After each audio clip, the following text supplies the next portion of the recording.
Cardom, Caberado Anpan, Nelly, Omor Singrompi, Ninga Clong, Lapan, Ninkang Sam Cardom, Pajariclo, Cardom. Are you include Pensinili Labang so Alamarjan Pinchong Eglo? Pinapor ke Mechalong si, Bom Kuruani Pulote, Majar so Porchelong, Lasi Pini Labang so Alam, Nili Pinchong Eglo. Lapan ke Pini Ilitum Kachathanik JK si Kinang Sot Pik Nai ahor mu aputhak, Lake Upiglo, Lake Freedom mate jogwana jakong nangli ning hang aling nangli ke klem ke dam nangli ke ning je nangli ke chong wai nangli ke kroya ting pen per the long ke ring dun jia jakong apan si freedom nangli panang kham ke pin la pen bang pan pa sung se pin la sona jakong pan ke freedom pala la ke ilitumanu tinta kari hormulo e ninga lo sila ke kari to lo lage ili tum karbi chot anutina munita kari hormulo lake kenang so piklo la munida or long si do kolo lake te bon se da munida tum aning ateng pen se per the long cheman afrange dam tanalam arjanung teli tum chithan niklo munida tum ame thang aning han lo utul ke the nai la pen ame thang aning han lo je po ke menai da sili tum koson ma ili ninga phan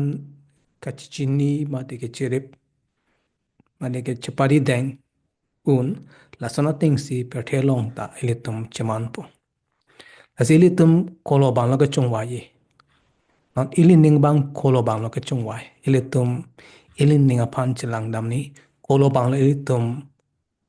kar I ke pati kolo bang la ili tum ka chung wa ke la bang ili tum thang phan si chi chi nang ko ili tum freedom he chong wai lo ma mate kaprek se chong wai lo adema ili tum aphan kai ke ta son ni atowar do ye son mai son si ili tum chong wai un chote kolo bang lo te ili tum ka chong wai ili tum la son ma ka chong wai ili tum la son sin ing ke hang ma la son sin ka chong wai ma vumu jogwan pen kangjar la son ma ili tum ning ke hang la son ma ili tum kari mate la son ke long jia phan si ili tum ka bor ilu manon ili tum ili ninga phan chi check nang kok bo chilang dam nang kok bo mate ili tum ka prex ma thai grong ma la se chamaning tung rong ma ili tum ining ili tum aning bang ke la son chamaning tung rong ma u umalong ka che thap a wu mu se chamaning tung rong ma klara galam lo la frang wu mu go ba han lo aning ga rong nai chi ke thema la ke chok wang te bon sata labang so wu mu bang ge li tum ching lo labang ge chong he le monit ahem phu chong he le ake me hon mu ning hang a ling pi pu sata aning a lo ke a hok pet ke labang so wu mu ke ning ka rong a belo thema jok wan khali ta lo ke la po santot si li monit da tum ta la song lo chong si li tum jok wan a ja kong che long le da lo po lo te li tum pe the long ja da hon mu long pu sata tang ka ma to an long pu sata li tum ning ka rong a ba dat po tema ha arlo munit polute lahan lo kari nai hormo kinang sot nai lo atema la belo pote inot methang jung jung ta ching thora with that personal individual growth ta bek that la si la le avelo polote munina tum ki thek do po wai fit sita ki thek asai klem long that jogwana jakong away freedom away polote lai ke long that po amuni thek nak po re nak po chipak lang long that po la so phi ke dignity and respect la ta long le that po anu tinamunita aman peng do anu tinamunita laman peng long nang ji te bon sta alang li jong si freedom of that lo polote alang li phan ke lang rop alang li phan ke ber thip ke lang rem la suna dokok ino do bang phu chot tagal e siam phang da jong si jogwana velo pote la soham phang phan ke lang rop mate ke thek ke ria tumta do idet po jong si anda tina bang phu ta la son chokwana jokong long le det lo pulote je ki ong dong ke thek ke ria ta do idet po siam phang lo la pe la ham phang phan ta lang rop sita lake anutina mudita ke nang sok dignity respect lake anutina munita kari harmu lake long back nai jokong do tebon sita la so jok bana jokong avelu pote lake long le dat po la so phi ke pilo jogana velo plote kaching thura do ne lo inner scientist ma da som than kuro phanjong si jogana jokong pi pe plote alang li chat hormu sta simaru ne lo penchong ne lo inventors atum the inventions ma discoveries la haidong ni that pojong si jogban ave plote la si isi ham phang long ta la son ave that pojong si jogban le ave plote la som phang ke ason son ke pinchong ason son ke ching thur la haita ave that development po ke ave that po a hop per development ave that po jong si freedom ave that plote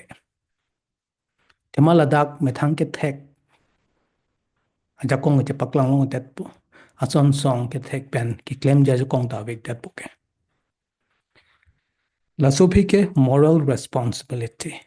pini kemi ki hino ta ar puchen edat po mate adai chen edat po jong si la jogwana ja kong le ave pulote adema jogwana ja kong ave lo pulote mudin tum ke claim ta bang ke toy me thang pe ne claim long le dat po ke asim heno da sai claim ta ne kali ke hala se nang ke toy ke la se ke claim ke po me thang is a responsibility accountability po ave dat po mate là ame thang apu chi deng theke dat po tema hokpet jakong obe dat ke ame thang pen si ke claim kale ta ke bang ke toy la hai pen si bang ke bai ke toy pen si ke claim hopot si anu hino me hino ta adai en chien e dat po ka chong wai jakong obe ar pu de chen e dat po la pen ninkarong la ta abe dat po jong si jogwana jakong le abe polote Atema lake anutin aning alokari hormu. Ile munit tum chota galo marat mareng kereng et atum do ata lake kari hormu lo. Te bon sira jongli jogwana ve pulo te lake ningarong to nilo. Ala moben bu mule a umlong ke che thaba son nang nak po. Jogwana ve de loke. Lasi autonomy amuni da tum sin ningaro. Autonomous munit. Sa kacharap do la tak. Lasi freedom avelo pote Perthi long chat hon mu long pusita tangka maha o pusita inano bang phuke ani ngarong unilo hok petke laban justice and equality freedom of velo pelote ladak chingbar chita kangsa da beg dat po chingbar chit pen arona tangta abeg dat po lake